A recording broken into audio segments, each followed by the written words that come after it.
고요한 오후의 햇살이 먼지를 감싸 안으며 꽃집 안으로 나른하게 쏟아져 내렸다. 이서연은 능숙한 손길로 흰색 리시안 셔츠에 잎사귀를 다듬고 있었다.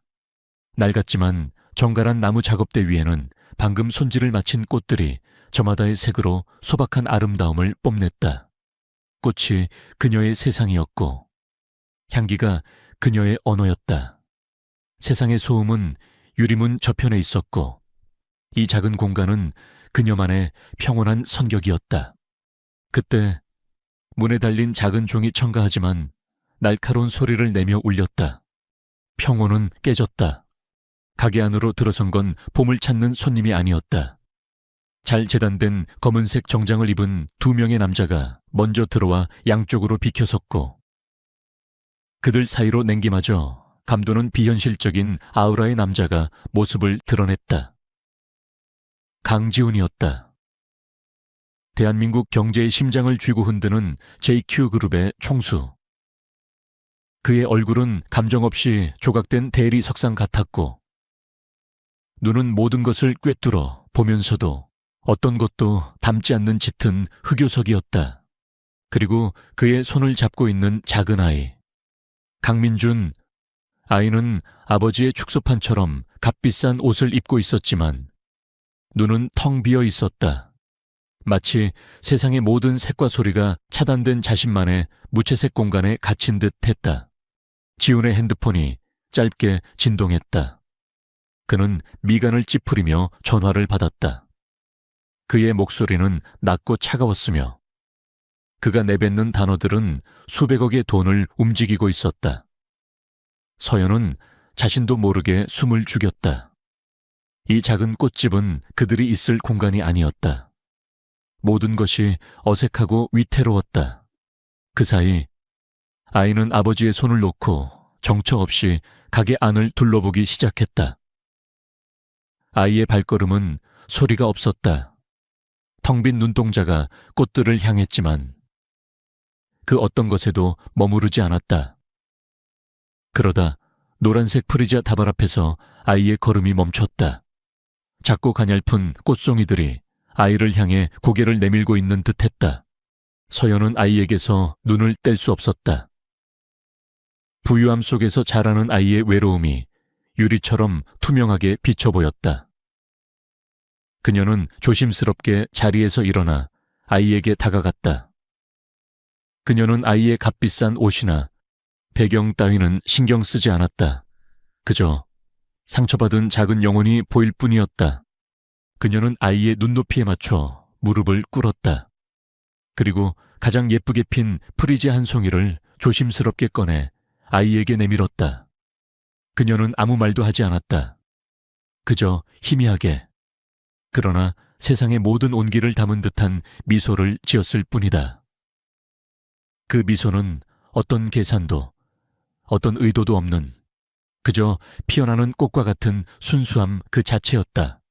민주는 한참 동안 서연의 얼굴과 그녀가 내민 꽃을 번갈아 보았다.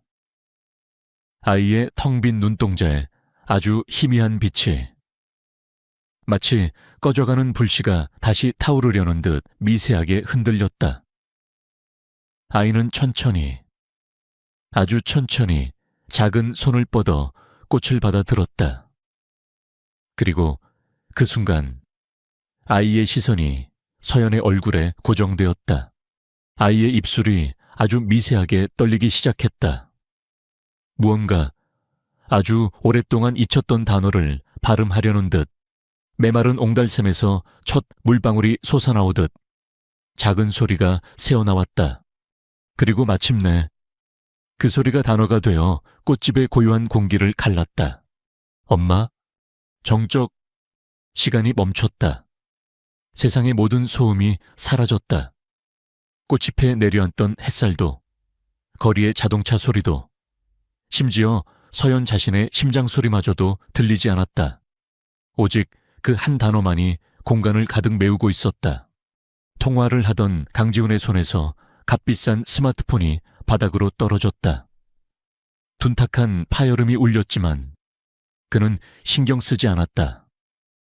그의 모든 신경, 모든 세포가 아이가 내뱉은 그 한마디에 집중되어 있었다. 믿을 수 없다는 듯 그의 대리석 같은 얼굴에 처음으로 균열이 생겼다. 충격, 불신, 그리고 그 깊은 곳에서부터 차오르는 고통스러운 희망. 경호원들은 얼어붙었고 서연은 숨 쉬는 법을 잊었다. 아이는 서연을 향해 한 걸음 더 다가왔다. 그리고 그녀의 낡은 스웨터 자락을 작은 손으로 꼭 쥐었다.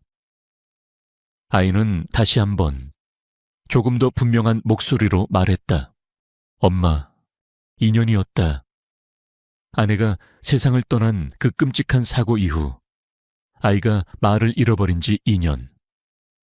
대한민국 최고의 의사들, 세계적인 심리치료사들, 그 누구도 아이의 굳게 닫힌 마음의 문을 열지 못했다. 지우는 매일 밤 아이의 침대 옆에서 텅 빈 눈동자를 보며 절망했다. 침묵은 그의 거대한 성을 좀먹는 독이었고 아들의 잃어버린 목소리는 그의 심장에 박힌 가장 날카로운 파편이었다. 그런데 지금 이 초라한 꽃집에서 이름도 모르는 이 여자의 미소 한 번에 그 2년의 침묵이 깨졌다. 기적인가? 아니면 정교하게 설계된 함정인가? 지훈은 본능적으로 아이에게 다가가 팔을 잡아챘다. 그의 눈은 서연을 향해 있었다. 그 눈빛은 더 이상 냉담하지 않았다.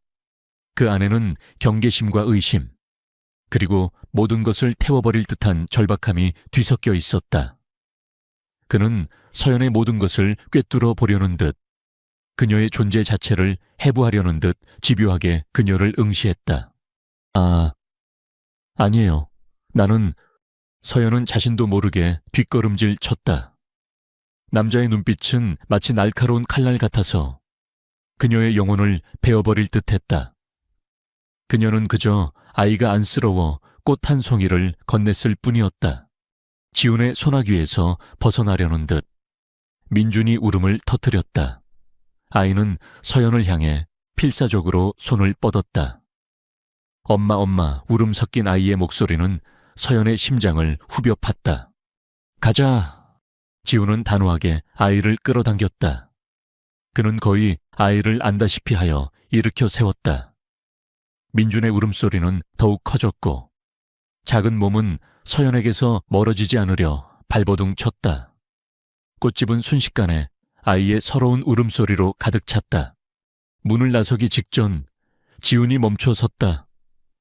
그는 뒤돌아보지 않은 채 곁에 서 있던 비서에게 얼음처럼 차가운 목소리로 명령했다. 저 여자에 대해 알아봐. 태어나서부터 지금까지 먼지 하나까지 전부. 문이 닫히고 종소리가 다시 한번 울렸다. 마치 모든 것이 한바탕의 꿈이었던 것처럼 가게 안은 다시 고요해졌다. 하지만 공기는 이전과 달랐다. 짙은 꽃향기 속에 아이의 눈물 냄새와 남자의 차가운 분노, 그리고 서연 자신의 혼란스러운 심장 박동이 뒤섞여 있었다. 서연은 다리에 힘이 풀려 주저앉았다. 바닥에 떨어진 노란 프리지아가 짓밟혀 있었다. 귓게는 여전히 아이의 애처로운 목소리가 맴돌았다.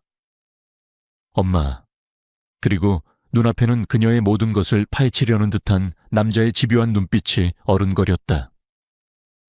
그녀의 평온했던 작은 세상에 거대하고 무자비한 폭풍이 예고 없이 불어 닥치고 있었다. 대체 무슨 일이 일어난 걸까? 강지훈은 JQ그룹 본사 최상층에 위치한 자신의 집무실에서 도시의 스카이라인을 무심하게 내려다보고 있었다. 거대한 통유리창 너머로 서울의 심장이 거대한 괴수처럼 살아 숨 쉬고 있었지만 그의 눈에는 그 어떤 활기도 담기지 않았다. 그의 시선은 책상 위에 놓인 얇은 서류 파일 하나에 고정되어 있었다. 그 파일의 표지에는 이서연이라는 세 글자가 명조체로 단정하게 박혀 있었다. 지난 며칠간 JQ그룹의 정보팀이 총동원되어 한 평범한 여자의 인생을 원자 단위까지 분해했다. 결과는 허무할 정도로 깨끗했다. 이름 이서연, 나이 27, 2해 전 세상을 떠난 그의 아내 김수진과 동갑이었다. 지우는 그 사실을 확인하는 순간 심장이 차갑게 내려앉는 것을 느꼈다. 가족관계 없음. 기록상으로는 태어나자마자 베이비박스에서 발견되어 보육원 여러 곳을 전전하며 성장했다. 그녀의 과거에는 어떤 뿌리도, 어떤 연고도 존재하지 않았다. 그녀는 말 그대로 세상에 홀로 던져진 존재였다. 삶의 궤적은 가난하지만 성실한 젊은이의 전형이었다. 꽃집 아르바이트, 카페 서빙, 주말에는 아이들 미술 학원 보조교사. 그녀의 통장 내역은 한 달을 빠듯하게 살아내는 생활비로 가득했고, 그녀가 사는 곳은 보증금 낮은 옥탑방이었다. 빚도, 전과도, 의심스러운 관계도 없었다. 그의 적들은 물론이고, 죽은 아내의 주변 인물들과도 단 하나의 연결고리도 발견되지 않았다. 보고서는 지루할 정도로 평범하고 깨끗함이라는 문장으로 끝을 맺었다. 지우는 파일을 덮었다. 분노가 치밀었다. 차라리 무언가 나왔더라면, 그녀가 돈을 노리고 계획적으로 접근했다는 증거라도 잡혔더라면 대응하기 쉬웠을 것이다. 그러나 이 완벽한 무결점은 그를 더 깊은 혼란 속으로 밀어 넣었다. 그의 세상은 모든 것이 거래고 계산이며 원인과 결과가 명확한 곳이었다. 하지만 이서연이라는 여자는 그의 논리 회로로는 도저히 해석이 불가능한 변수였다. 그날 이후 민주는 변했다. 밤늦게 저택으로 돌아온 지우는 아이의 심리상담사로부터 정기보고를 받았다. 상담사는 다소 흥분된 목소리로 말했다. 기적 같은 일입니다. 회장님, 민준이가 그림을 그리기 시작했습니다. 상담사가 내민 스케치북에는 서툰 솜씨로 그려진 여자의 얼굴이 있었다. 여자는 꽃들 사이에 서서 웃고 있었다. 그리고 그 옆에는 알아볼 수 없는 글씨로 엄마라고 쓰여 있었다. 그날 꽃집에서의 일이 아이에게 엄청난 긍정적 자극이 된 것 같습니다. 물론 그 여성이 어머님이 아니라는 사실은 아이도 인지하고 있을 겁니다. 하지만 아이의 무의식 속에서 모성애에 대한 갈망이 그 여성을 통해 투영된 것으로 보입니다. 비록 이례적인 방법이지만 아이의 치료를 위해 그 여성과의 지속적인 만남을 조심스럽게 권유해 드리고 싶습니다. 상담사가 돌아간 후 지우는 민준의 방으로 들어갔다. 아이는 잠들어 있었다. 작은 손에는 그날 이후로 한시도 놓지 않았던, 이제는 바싹 말라버린 노란 프리지아 한 송이가 들려 있었다. 2년 만에 처음으로 아이는 편안한 얼굴로 잠들어 있었다. 악몽을 꾸지도 식은땀을 흘리지도 않았다. 지우는 아들의 침대 옆에 주저앉았다. JQ그룹의 총수라는 가면이 벗겨지고 상처 입은 아들 앞에서 무력한 아버지의 얼굴만이 남았다. 그의 단단했던 세상에 균열이 가고 있었다. 이성과 논리가 아닌 아버지로서의 본능이 그에게 속삭였다. 이것은 미친 짓이다. 자존심이 상하고 위험 부담이 너무 크다. 하지만 아들을 위해서라면. 다음 날 저녁 지훈의 검은색 세단이 낡고 비좁은 골목길에 멈춰 섰다. 차에서 내린 그는 주변의 허름한 풍경과 어울리지 않는 이질적인 존재였다. 가파른 계단을 올라 옥탑방의 낡은 철문 앞에 섰을 때 안에서는 된장찌개의 구수한 냄새가 새어나오고 있었다. 지훈은 잠시 망설이다가 문을 두드렸다. 문을 연 서연은 그를 보고 경악했다. 그녀의 손에는 설거지를 하다만 고무장갑이 들려 있었다. 무슨 일로? 지훈은 그녀의 말을 가로막고 안으로 들어섰다. 좁고 단출하지만 햇볕 냄새가 나는 정갈한 공간이었다. 그는 서류 가방에서 두툼한 계약서 한 부를 꺼내 작은 밥상 위에 올려놓았다. 이서연 씨, 본론만 말하겠습니다. 그의 목소리에는 어떤 감정도 실려 있지 않았다. 마치 수조 원짜리 M&A를 진행하는 것처럼 건조했다. 내 아들 강민준의 엄마가 되어주십시오. 계약직으로. 서연은 자신의 귀를 의심했다. 네, 민준이가 안정을 되찾고 정상적으로 말을 할 수 있게 될 때까지 아이의 엄마 역할을 수행해 주시면 됩니다. 계약 기간 동안 이서연 씨에게는 서울 시내의 고급 아파트와 개인 기사, 그리고 이서연 씨의 평생을 보장할 수 있는 금액을 지급하겠습니다. 그는 계약서의 마지막 장을 펼쳐 보였다.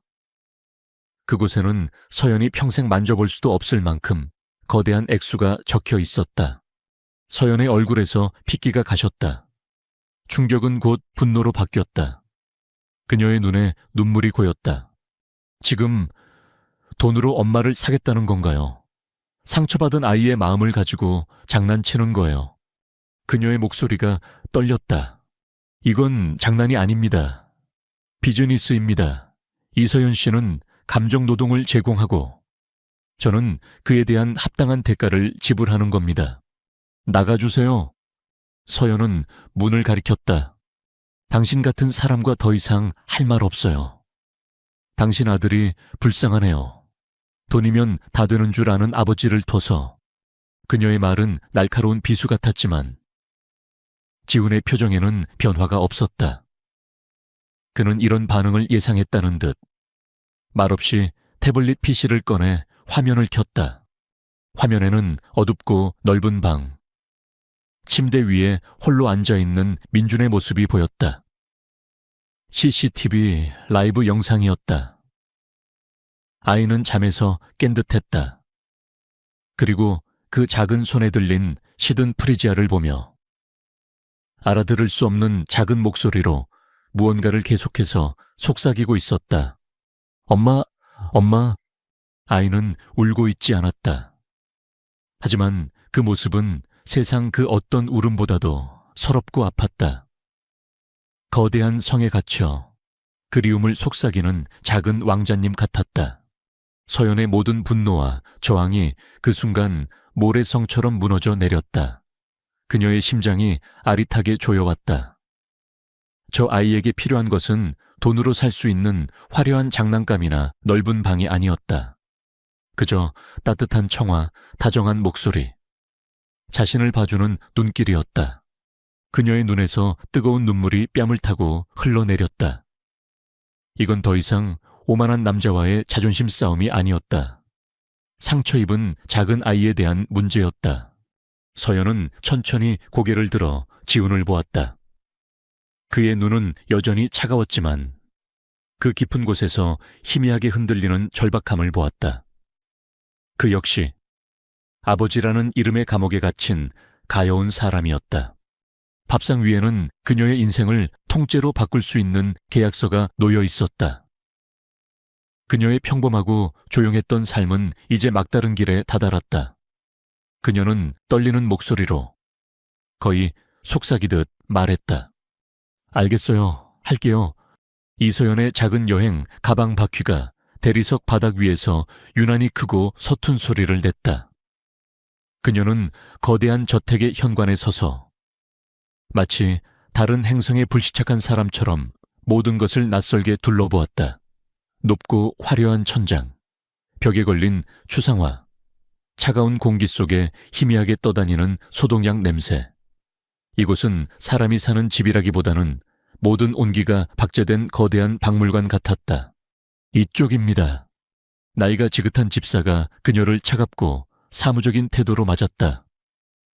장여사라고 불리는 그녀의 눈빛에는 고용주에 대한 충성심과 갑자기 나타난 이방인에 대한 노골적인 경계심이 서려 있었다. 그녀는 서연을 사모님이 아닌 고용된 직원으로 대하고 있음을 분명히 했다. 그때였다. 2층에서부터 다급한 발소리가 들려왔다. 작은 아이가 난간을 붙잡고 아래를 내려다보고 있었다. 강민준이었다. 아이는 서연을 발견하자 텅 비어있던 눈동자의 별빛이 쏟아져 내리듯 환하게 빛났다. 아이는 한순간의 망설임도 없이 계단을 달려 내려왔다. 소리를 지르지도 웃지도 않았다. 그저 필사적으로 마치 물에 빠진 사람이 지푸라기라도 잡는 심정으로 달려와 서연의 다리를 와락 껴안았다. 작은 몸이 가늘게 떨리고 있었다. 그 침묵의 절박함이 서연의 심장을 아프게 파고들었다. 그녀는 자신도 모르게 손을 뻗어 아이의 머리를 부드럽게 쓰다듬었다. 지켜주고 싶다는 강렬한 감정이 솟구쳤다. 이 차가운 성 안에서 이 아이만큼은 자신이 지켜줘야겠다고. 하지만 평화는 짧았다. 이게 다 무슨 소란이냐. 현관문이 다시 열리며 우아하지만 서슬퍼런 기품을 지닌 중년 여성이 들어섰다. 강지훈의 어머니이자 JQ그룹의 안주인 한 여사였다. 그녀는 머리부터 발끝까지 서연을 훑어보았다. 값싼 면 티셔츠와 낡은 청바지, 그리고 그녀의 어깨에 둘러맨 에코백까지. 한 여사의 눈썹이 경멸하듯 꿈틀거렸다. 지훈아, 내 집에 이런 천박한 애를 들이다니. 이게 무슨 망신이니? 한 여사는 아들의 팔을 붙잡고 복도 한쪽으로 끌고 갔다. 그녀의 목소리는 낮았지만 그 안에는 날카로운 칼날이 숨어 있었다. 서연은 민준이를 아는 채 그 자리에 얼어붙었다. 민준이를 위해서입니다. 그리고 제 결정입니다. 어머니, 강지훈의 목소리는 평소처럼 차가웠지만 그 안에는 전과 다른 단호함이 깃들어 있었다. 그는 처음으로 어머니의 뜻을 정면으로 거스르고 있었다. 그날 저녁, 거대하고 긴 식탁은 보이지 않는 전쟁터였다. 한 여사는 본격적으로 서연을 시험하기 시작했다.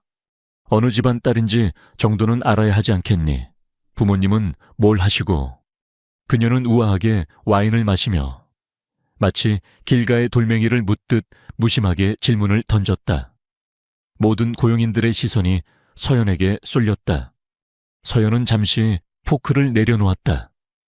심장이 세차게 뛰었지만 그녀는 도망치지 않았다. 부모님은 안 계십니다. 보육원에서 자랐습니다. 그녀의 목소리는 작았지만 부끄러워하지 않았다. 정직하고 담담했다. 그녀는 한 여사의 경멸, 어린 시선을 마주하는 대신 옆에 앉은 민준이의 접시에 브로콜리를 잘라주었다. 편식이 심한데, 민준아, 이거 한 번만 먹어볼까? 놀랍게도 민준이는 고개를 끄덕이고 작은 입을 벌렸다. 지난 2년간 그 누구도 성공하지 못했던 일이었다. 지훈은 말없이 그 광경을 지켜보고 있었다. 그의 무표정한 얼굴 뒤로 놀라움과 함께 이름 모를 감정이 희미하게 피어오르고 있었다. 이 여자는 강해 보이지 않지만 부러지지 않는 유연함을 가지고 있었다.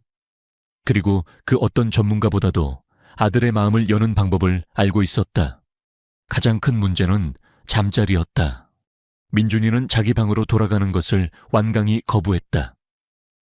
아이는 서연의 옷자락을 놓지 않으며 불안한 눈빛으로 그녀를 올려다보았다. 결국 서연은 아이의 방에서 함께 잠을 자기로 했다.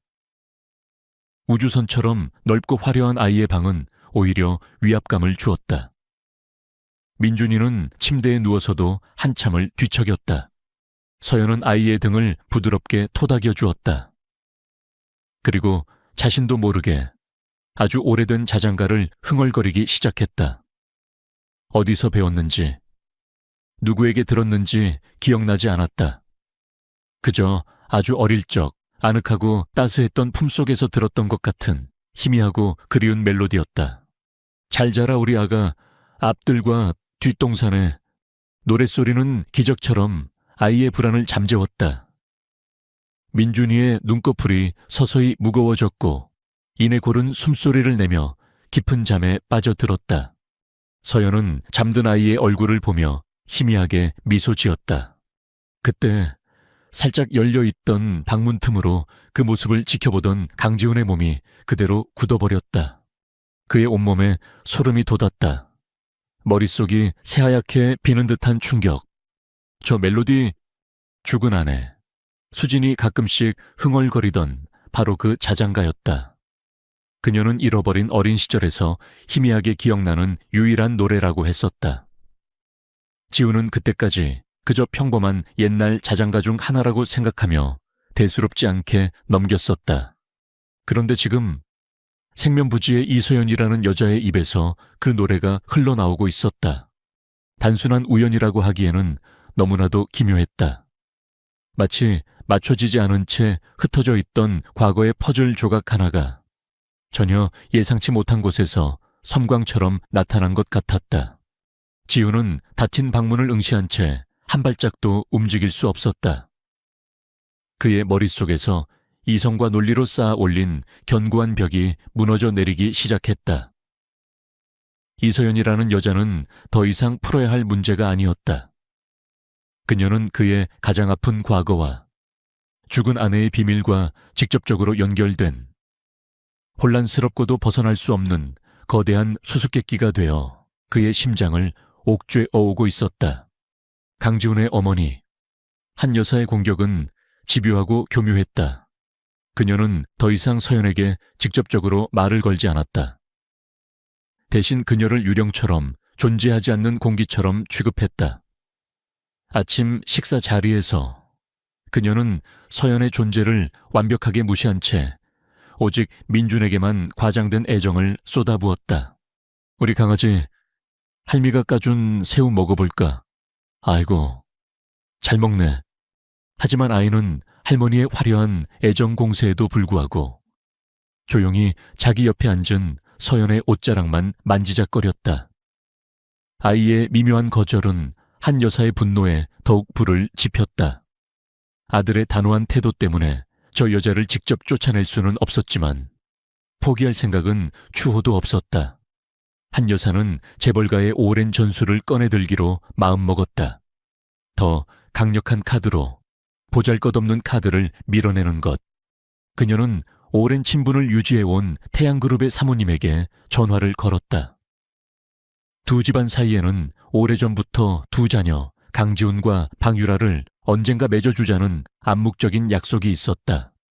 그날 오후 방유라가 예고 없이 저택에 나타났다. 그녀는 머리부터 발끝까지 최신 명품으로 치장한 마치 패션 잡지에서 걸어 나온 듯한 여자였다. 자신감과 특권의식이 온몸에서 뿜어져 나왔고 미소는 아름다웠지만 눈에는 온기가 없었다. 한 여사는 기다렸다는 듯 그녀를 맞이하며 집안의 모든 고용인들이 들으라는 듯 큰 소리로 소개했다. 다들 인사드려라. 우리 지훈이와 미래를 함께할 분이시다.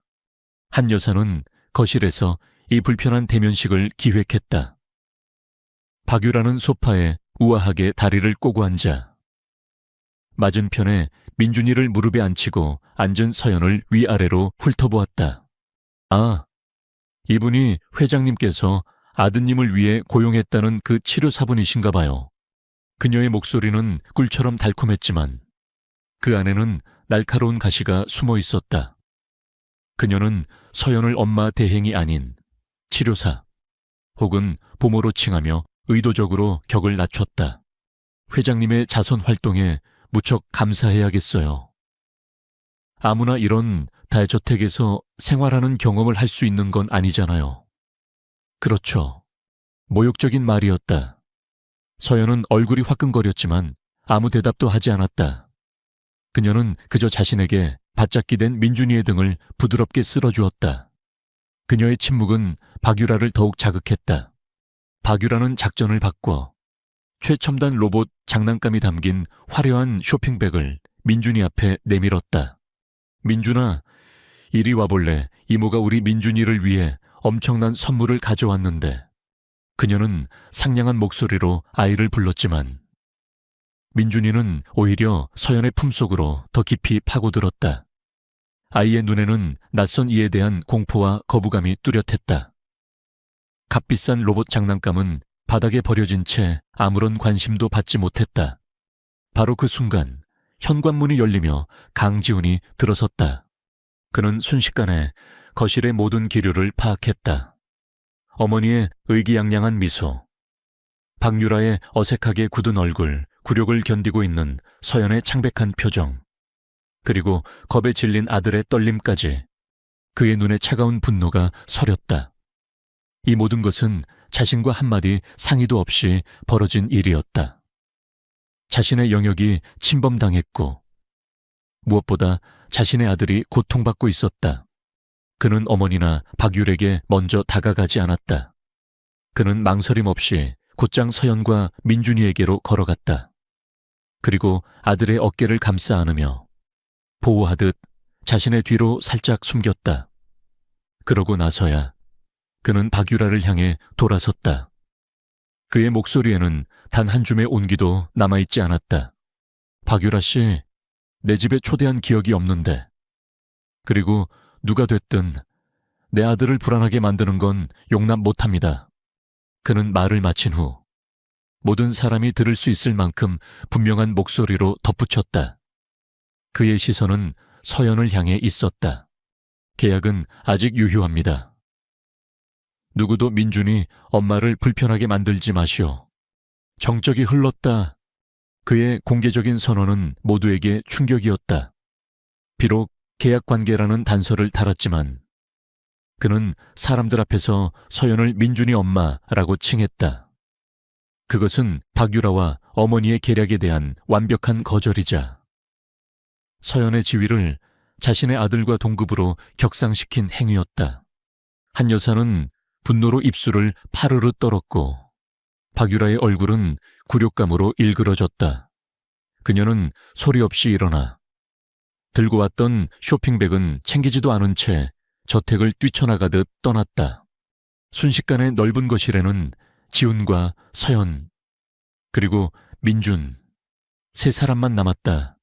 보이지 않는 선이 그어졌다. 강지훈은 처음으로 공식적으로 서연을 보호했다. 그는 자신의 행동에 스스로도 또 놀란 듯했다. 그저 아들을 지키려던 본능적인 행동이었지만 그 안에는 이서연이라는 여자를 향한 미묘한 책임감이 섞여 있었다. 그는 서연을 보았다.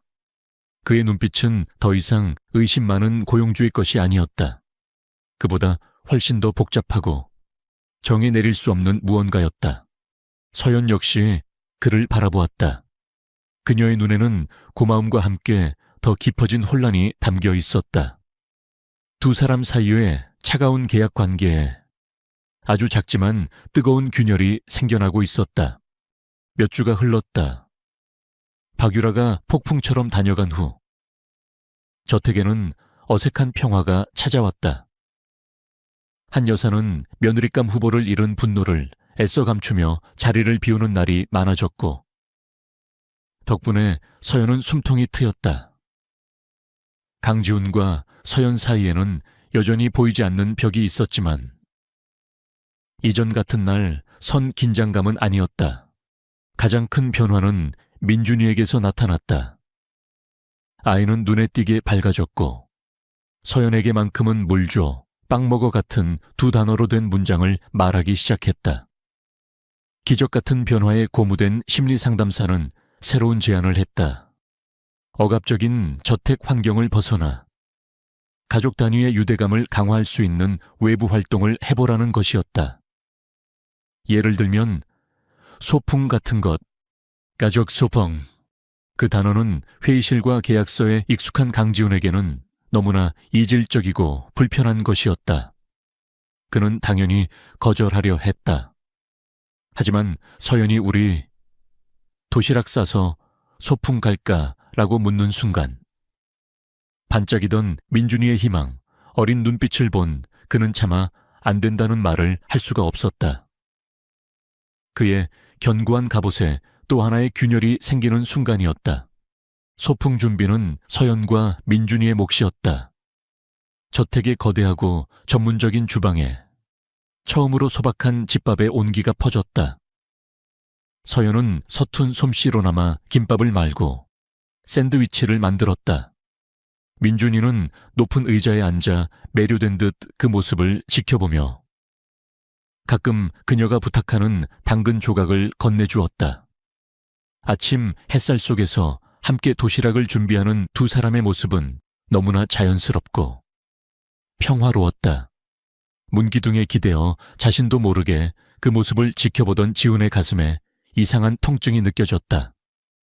낯설지만 거부할 수 없는 따뜻함, 진짜 집처럼 느껴졌다. 그들은 경호원들을 멀리 떨어뜨려 놓은 채 한적한 수목원으로 향했다. 처음에는 어색했다. 지훈은 어떻게 몸을 둬야 할지 몰랐다. 그는 여전히 딱딱한 정장 바지와 셔츠 차림으로 이 한가로운 풍경 속에서 홀로 이질적인 섬처럼 떠 있었다. 어색함을 깬 것은 서연과 민준이었다. 서연이 작은 공을 꺼내자 민준이가 그 뒤를 아장아장 쫓아다니기 시작했다. 그러다 아이가 처음으로 아주 작게 까르르 하고 웃음소리를 터뜨렸다. 그 소리는 지훈에게 기적처럼 들렸다. 민준아, 이쪽이야. 서연이 웃으며 공을 향해 달려가다 잔디에 발이 걸려 휘청했다. 몸이 앞으로 기울어지는 찰나 지훈이 본능적으로 몸을 날렸다. 그는 비명조차 지르지 못한 그녀의 팔을 잡아챘다. 서연의 몸이 그의 단단한 가슴에 폭 안겼다. 아주 짧은 순간 세상이 멈췄다. 햇살과 비누를 섞은 듯한 그녀의 머리카락에서 나는 맑은 향기.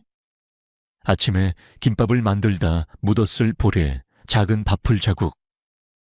그리고 놀라서 동그래진 그녀의 눈동자. 모든 것이 슬로우 모션처럼 그의 감각에 박혔다.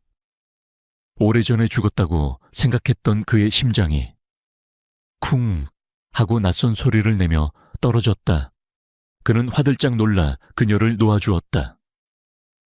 그의 얼굴에 당황한 기색이 스쳤고 서연의 얼굴은 붉게 달아올랐다.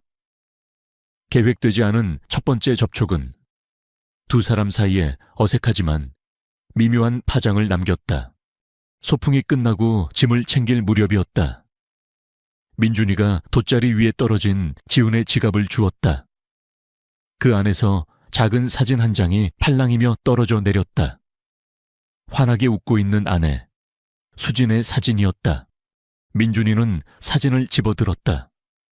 한참 동안 사진 속의 여자를 들여다보던 아이는 고개를 들어 지훈을 보며 아주 또렷한 목소리로 말했다.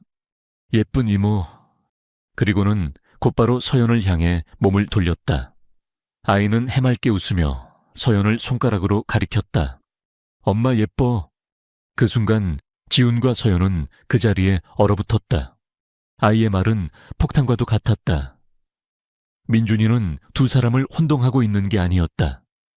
아이는 사진 속의 생모를 예쁜 이모라고 분명히 인식했고 눈앞의 서연을 엄마라고 불렀다.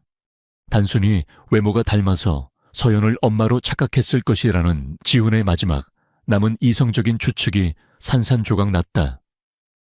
의문은 더욱 깊고 심오해졌다. 민준이는 서연이 자신을 낳아준 엄마가 아니라는 것을 알고 있다.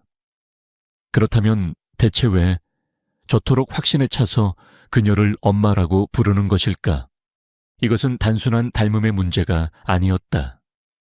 그보다 훨씬 더 근원적이고 설명할 수 없는 어떤 연결고리가 두 사람 사이에 존재하고 있음을 암시하고 있었다. 지훈은 아들을 그리고 서연을 번갈아 쳐다보았다. 그의 눈동자 속에서 새로운 질문과 정체 모를 감정의 폭풍이 휘몰아치기 시작했다.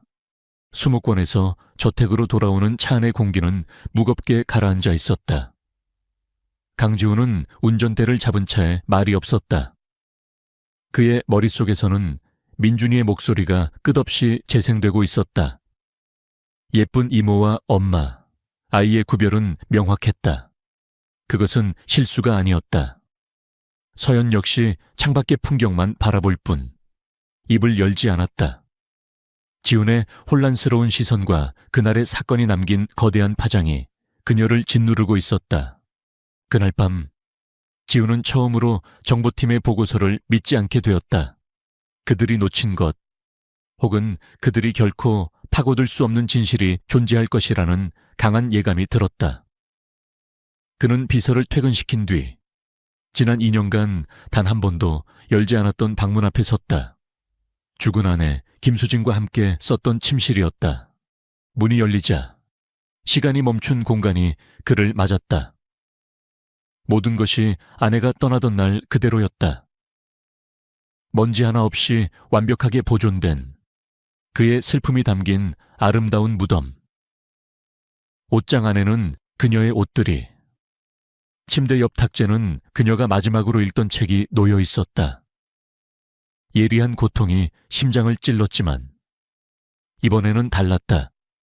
그는 더 이상 슬픔에만 잠겨있지 않았다. 그는 탐색하고 있었다. 자신이 아내에 대해 무엇을 놓쳤던가.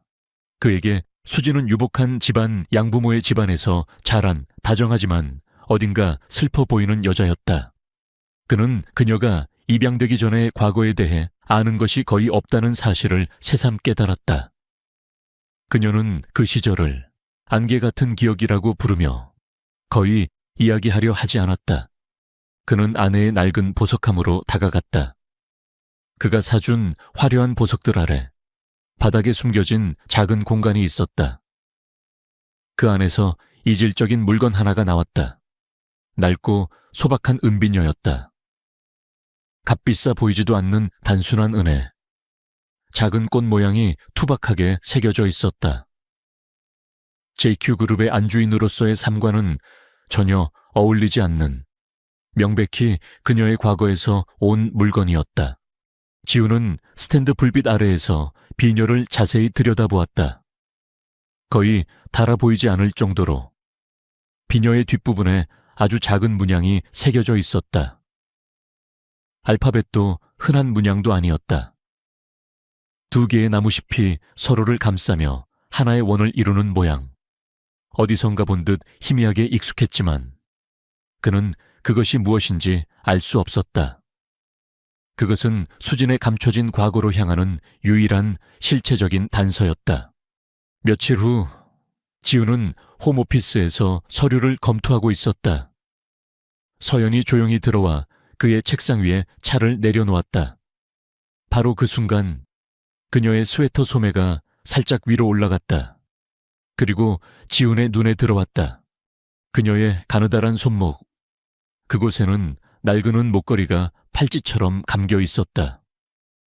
그리고 그 목걸이에 매달린 작은 펜던트. 두 개의 나무잎이 서로를 감싸며 원을 이루는 모양. 비녀에 새겨져 있던 것과 완벽하게 똑같은 문양이었다. 지훈의 피가 차갑게 식었다. 그는 자신도 모르게 그녀의 손목을 거칠게 붙잡았다. 그의 목소리는 통제할 수 없는 감정으로 잠겨 있었다. 이 목걸이 어디서 났지? 서연은 그의 갑작스러운 행동과 격렬한 눈빛에 겁을 먹고 놀랐다. 그녀는 손목을 빼내려 애쓰며 떨리는 목소리로 대답했다. 이건 제가 세상에 태어나서부터 가지고 있던 유일한 거예요. 보육원 앞에 버려졌을 때 제 베넷저고리 안에서 나왔다고 들었어요. 부모님이 남겨주신 단 하나의 물건이에요. 그녀의 대답이 끝나는 순간 지훈의 손에서 힘이 빠져나갔다. 모든 것이 멈췄다. 죽은 아내에 숨겨진 과거에서 나온 문양과 서연의 기원을 상징하는 유일한 문양. 두 개의 똑같은 상징이 그와 그녀 사이에서 마치 시한폭탄처럼 놓여 있었다. 이것은 더 이상 우연이 아니다. 모든 논리를 파괴하는 불가능한 연결고리였다. 지훈은 서연을 망견자실하게 바라보았다. 그의 눈에 가득했던 의심은 이제 온 세상이 무너져 내리는 듯한 거대한 충격과 불신으로 바뀌어 있었다. 이제 문제는 더 이상 왜 아들이 저 여자를 엄마라고 부르는가가 아니었다. 문제의 본질은 이것이었다. 이서연 그리고 자신의 죽은 아내 김수진은 대체 누구였는가? 그가 알고 있던 세상, 심지어 아내에 대한 기억까지 그 모든 것의 근간이 송두리째 흔들리기 시작했다. 서연이 나가고 난 후에도 강지훈의 홈오피스에는 무거운 침묵이 감돌았다. 그는 서연의 손목이 스쳐 지나간 자리와 책상 위에 놓인 찻잔을 번갈아 보았다. 불가능한 점들이 머릿속에서 미친 듯이 이어지려 하고 있었다. 그는 거칠게 머리를 쓸어 넘기며 서연에게 나가보라고, 혼자 있고 싶다고 짧게 말했다. 이번에는 JQ그룹의 정보팀을 움직이지 않았다. 이것은 기업의 정보전이 아니었다. 한 개인의 가장 깊은 과거를, 어쩌면 자신의 무너진 세상의 근간을 파헤쳐야 하는 일이었다. 그는 은퇴한 베테랑 형사 출신의 사설 탐정을 고용했다. 비밀 유지에 철저하고 오래전에 묻힌 비밀을 파내는 데는 귀신 같다고 알려진 사람이었다. 지우는 그에게 단 2가지만을 건넸다. 아내의 은비녀, 그리고 서연의 목걸이 펜던트를 찍은 고화질 사진. 명령은 간단했다. 이 문양의 기원을 찾으시오. 다른 건 다 무시하고 오직 이것에만 집중하시오. 결과를 기다리는 시간은 지옥처럼 길었다. 지우는 이제 완전히 다른 눈으로 서연을 보기 시작했다. 그녀의 모든 사소한 행동 하나하나가 그의 신경을 곤두서게 했다. 이야기를 들을 때 살짝 고개를 기울이는 버릇, 가끔씩 눈가에 스치는 그늘진 슬픔. 그 모든 것이 죽은 아내 수진의 모습과 겹쳐 보였다. 그는 자신이 결혼했던 여자, 아들의 어머니에 대해 아무것도 몰랐을지도 모른다는 끔찍한 가능성에 고통스러워했다. 동시에 민준이와 함께 있는 서연의 모습을 볼 때면 고통스러운 다정함이 그의 가슴을 찔렀다. 이 미스터리의 진실이 무엇이든 아이와 그녀 사이의 유대감은 진짜였다. 어떤 계산도 없는 순수한 교감이었다. 며칠 후 탐정에게서 연락이 왔다. 전화로 보고할 수 없는 사안이니 직접 만나야 한다는 것이었다. 보안이 완벽한 개인적인 장소에서 만난 탐정은 조심스럽게 서류 봉투를 내밀었다. 문양의 출처를 찾았습니다. 새싹의 집이라는 곳의 상징이었습니다. 탐정의 말에 따르면 새싹의 집은 오래전에 문을 닫은 작은 보육원이었다. 바닷가 외진 마을에 있었고 주로 갓난아기들을 봤던 사설 기관이었다. 거기서부터 단서를 잡고 27년 전의 기록들을 샅샅이 뒤졌습니다. 그러다 오래된 경찰 기록 하나를 발견했습니다. 탐정은 마른 침을 삼키고 다음 말을 이었다. 27년 전 젊은 부부가 교통사고로 현장에서 즉사했습니다. 유족으로는 갓 태어난 쌍둥이 딸 둘만 남았고요. 한 아이는 사고 직후 아이의 불행한 출생 배경을 숨기고 싶어 하던 부유한 원 친척에게 바로 입양되었습니다. 다른 한 아이는 사고의 혼란 속에서 실종된 것으로 처리되었지만 실제로는 새싹의 집에 맡겨졌습니다. 탐정은 서류 봉투에서 낡은 서류 사본 2장을 꺼냈다. 하나는 새싹의 집에서 작성한 신원미상 여아의 입소 기록서였다. 아이의 목에는 보육관의 상징이 새겨진 목걸이가 걸려 있었다고 적혀 있었다.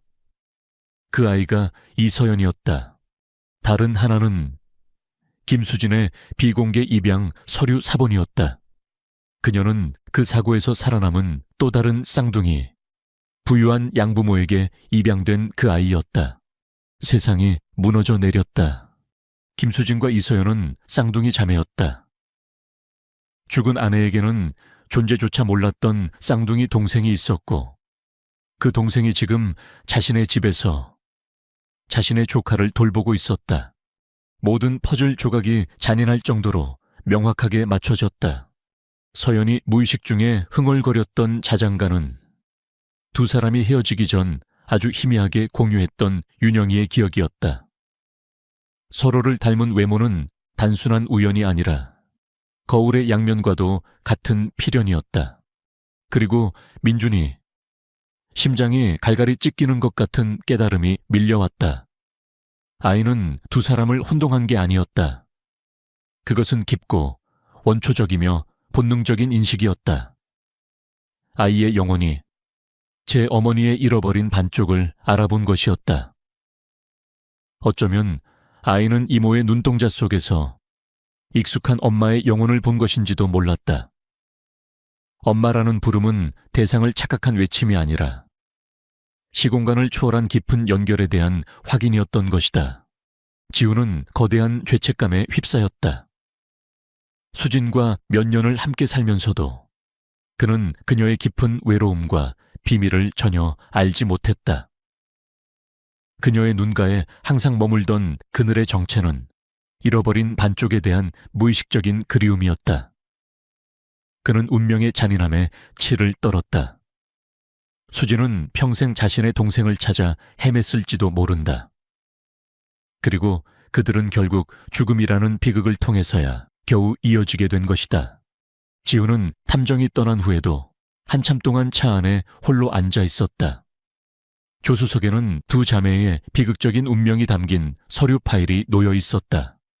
그는 집으로 돌아갈 수가 없었다. 서연을 어떻게 마주해야 할지 알 수 없었다. 자신이 힘겹게 살아오는 동안 바로 몇 킬로미터 떨어진 곳에서 쌍둥이 언니가 호화로운 삶을 살았다는 사실을 어떻게 전해야 하는가. 그녀가 아들처럼 사랑하게 된 아이가 사실은 그녀의 친조카라는 사실을 어떻게 설명해야 하는가. 진실은 때로 가장 파괴적인 무기다. 그리고 지금 그 무자비한 칼자루를 쥔 사람은 바로 자신이었다. 그는 목적지 없이 밤의 도시를 내달렸다. 두 자매의 기구한 운명의 무게가 그의 어깨를 무겁게 짓누르고 있었다. 강지훈이 진실을 알게 된 후 며칠 동안 저택의 공기는 얼음장처럼 차가웠다. 그는 서연을 피했다. 그녀의 얼굴을 마주할 때마다 죽은 아내와 그녀의 쌍둥이 동생의 비극적인 운명이 그의 목을 졸랐다. 그의 갑작스러운 거리감에 서연은 불안해졌다. 자신이 뭔가 큰 실수를 저지른 것은 아닐까? 계약이 파기되는 것은 아닐까? 그녀는 밤잠을 설쳤다. 어른들의 복잡한 감정의 소용돌이를 알 리 없는 민준이만이 서연의 품에서 해맑게 웃고 있을 뿐이었다. 지우는 더 이상 진실을 숨길 수 없다는 것을 알았다. 그는 서연에게 자신의 서재에서 잠시 만나자고 청했다. 무거운 침묵 속에서 그는 차가운 조사 보고서 대신 아내의 사진 한 장을 꺼냈다. 공식적인 초상화가 아닌 정원에서 부드럽게 웃고 있는 자연스러운 모습의 사진이었다. 그리고 그는 그 옆에 은빈열을 나란히 놓았다.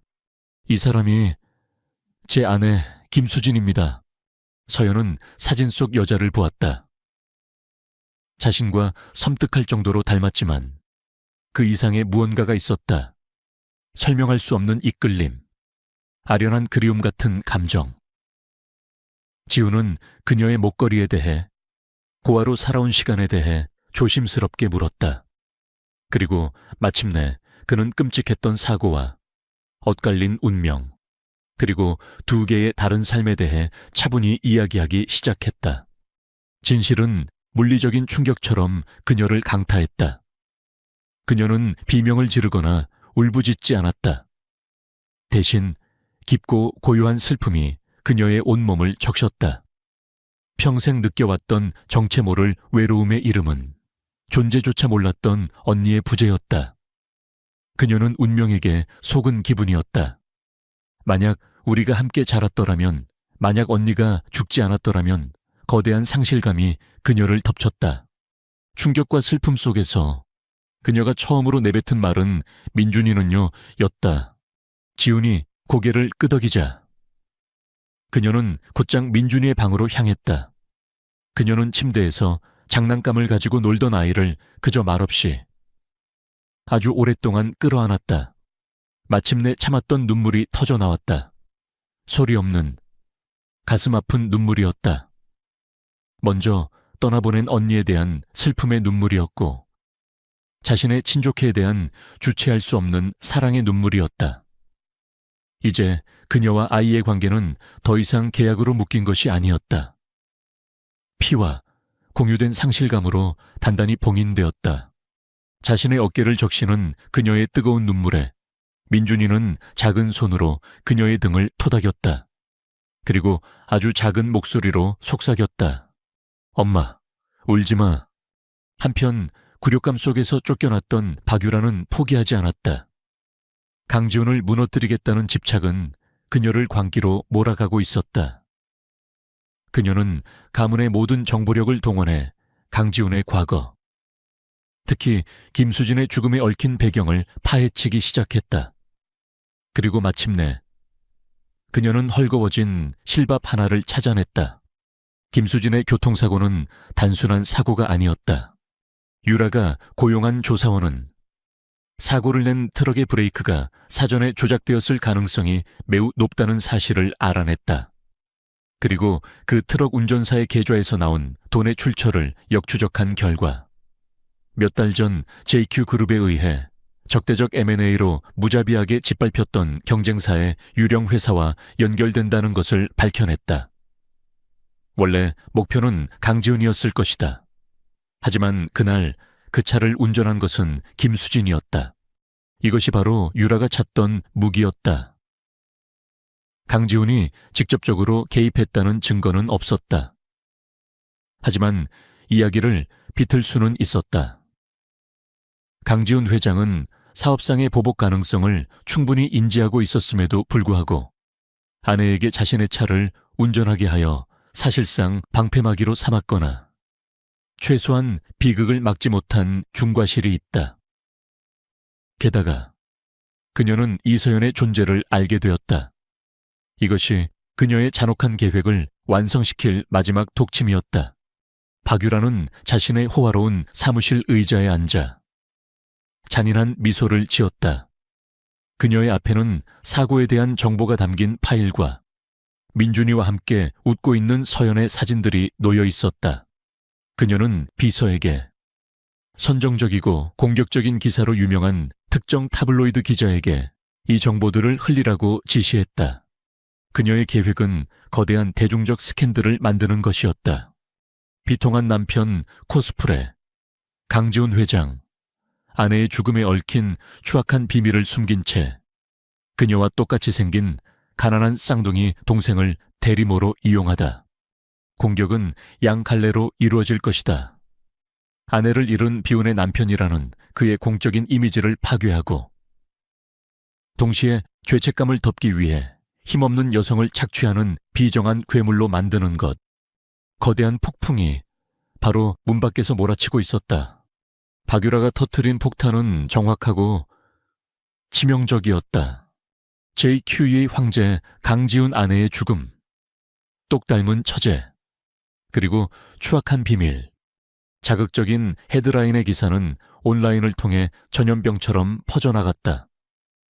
기사는 교묘하게 편집된 진실, 의심스러운 교통사고, 서연의 존재과 악의적인 추측 지훈의 과실, 죄책감을 덜기 위한 대리모 이용을 뒤섞어 대중의 분노를 자극하는 완벽한 각본이었다. 후폭풍은 즉각적이고 거대했다. JQ그룹의 주가는 곤두박질 쳤고 저택과 본사 앞은 밤낮으로 기자들이 진을 쳤다. 강지훈은 하루아침에 비정한 괴물이 되었다. 저택 안의 공기는 질식할 듯 무거웠다. 고용인들은 수군거렸고 그들의 시선에는 의심과 경멸이 담겨 있었다. 서연은 공포에 질렸다. 세상은 그녀를 순진한 피해자 혹은 더 나쁘게는 돈에 팔려온 공범으로 몰아가고 있었다. 스캔들은 지훈과 서연 사이에도 깊은 균열을 만들었다. 언니의 진실 앞에서 겨우 마음을 추스르던 서연은 이제 자신이 믿기 시작한 남자가 언니의 죽음에 책임이 있을지도 모른다는 끔찍한 가능성과 마주해야 했다. 그녀는 지훈을 찾아갔다. 분노가 아닌 가슴이 찢어지는 듯한 슬픔을 담은 눈으로 그에게 물었다. 사실인가요? 언니가 위험할 수도 있었다는 거 알고 있었어요. 그녀의 질문은 그가 부인해 주기를 바라는 애처로운 기도였다. 지훈은 그녀의 의심에 산산이 부서지는 것 같았지만 동시에 그것을 이해했다. 그는 마침내 굳게 닫고 있던 침묵을 깨고 자신의 죄책감을 고백하기 시작했다. 박유라가 만들어낸 거짓된 죄가 아닌 지난 2년간 자신의 영혼을 갉아먹어 온 진짜 지옥에 대해서 알고 있었어. 그의 목소리는 메말라 있었다. 그 당시 사업적으로 적이 많았어. 난 오만했고 누구도 나를 건드릴 수 없을 거라고 믿었지. 그는 그 운명의 날 아침을 떠올렸다. 아주 사소한, 이제는 기억도 나지 않는 문제로 아내와 다퉜다. 화가 난 수지는 머리를 식히고 싶다며 혼자 운전해서 나가겠다고 했다. 그의 차 키가 서비스 센터에 맡겨져 있었기에. 그는 자존심과 분노에 차서 평소 자신이 쓰던 차의 키를 그녀에게 던져주듯 건넸다. 그들은 결코 아내가 탄 차를 노릴 것이라고는 상상조차 하지 못했다. 지훈의 목소리가 처참하게 갈라졌다. 그들의 계략이 아내를 죽인 게 아니야. 내 자존심이, 내 오만이 아내를 죽였어. 내가 그때 그녀를 붙잡았더라면, 우리가 다투지 않았더라면, 내가 먼저 미안하다고 한마디만 했더라면, 수진이는 지금도 내 곁에 있었을 거야. 이것이 그가 지난 2년간 갇혀있던 지옥의 실체였다. 그는 아내를 방패막이로 쓴 괴물이 아니었다. 그는 그저 자신의 어리석은 자존심 때문에 상상조차 할 수 없는 비극을 초래한 결점투성이의 한심한 남자였을 뿐이다. 그의 가공되지 않은 고통스러운 고백 앞에서 서연의 모든 의심이 눈처럼 녹아내렸다. 그녀의 눈앞에 있는 사람은 더 이상 냉혹한 기업 총수가 아니었다. 지독한 후회 속에 홀로 가라앉고 있던 부서진 한 남자였다. 그녀는 그의 고통의 깊이 속에서 언니를 향한 그의 사랑이 얼마나 진실했는지를 보았다. 언니 수진을 향한 슬픔을 공유하는 그 순간, 두 사람은 이전과는 비교할 수 없을 정도로 깊이 연결되었다. 서연은 손을 뻗어 떨리는 그의 손을 잡았다. 위로와 용서가 담긴 따뜻한 온기였다. 그 온기가 지훈에게 다시 싸울 힘을 주었다. 그는 더 이상 회사를 지키기 위해서만 싸우는 것이 아니었다. 아들을 위해, 서연을 위해, 그리고 죽은 아내의 명예를 위해 싸워야만 했다. 그는 더 이상 숨지 않을 것이다. 정면으로 세상과 맞서기로 결심했다. 강지훈은 긴급 기자회견을 소집했다. 챕터의 마지막, 그는 수많은 카메라 플래시가 터지는 단상 위로 올라서기 직전이었다. 저택 안에서 서연은 민준이의 손을 꼭 잡은 채 TV 화면을 통해 그를 지켜보고 있었다. 지훈은 깊은 숨을 들이마셨다. 자신의 회사와 인생에 어떤 결과가 닥치든 상관없었다. 그는 마침내 자신의 자존심을 버리고 진실을 택할 준비가 되어 있었다. 아내의 죽음 뒤에 숨어있는 진짜 범인들을 세상에 드러내고 자신의 과오를 온 세상 앞에 고백할 준비가 기자회견장은 저기로 들끓고 있었다. 강지훈이 단상에 오르자 수백 개의 카메라 플래시가 포식자처럼 그에게 터져 나왔다.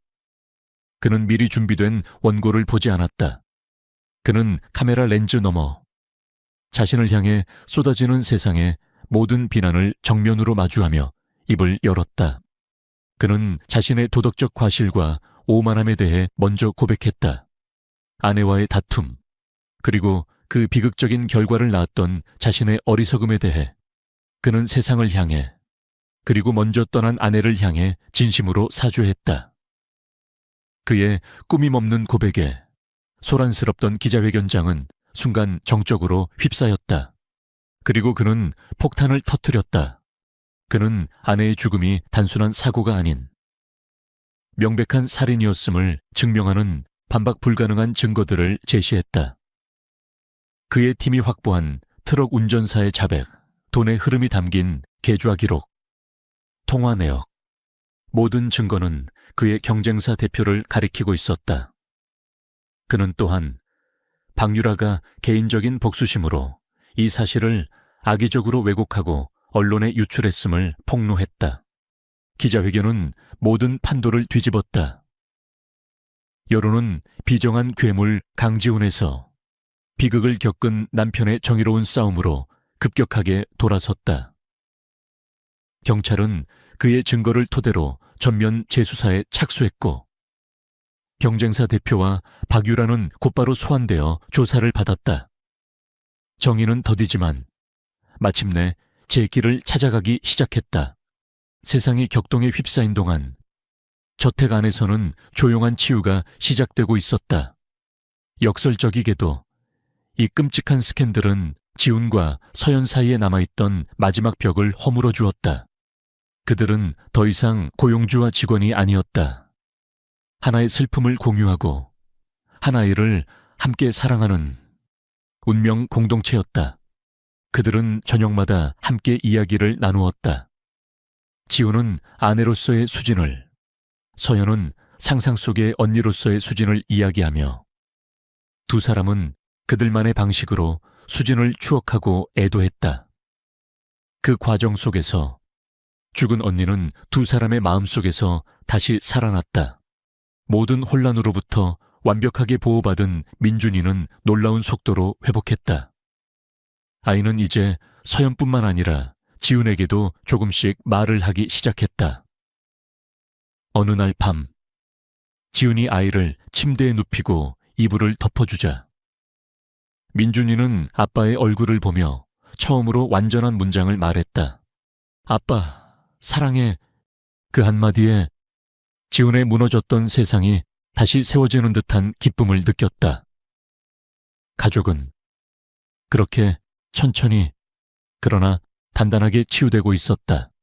시간이 흘러 모든 법적 다툼이 끝나고 세상이 다시 평온을 찾았다.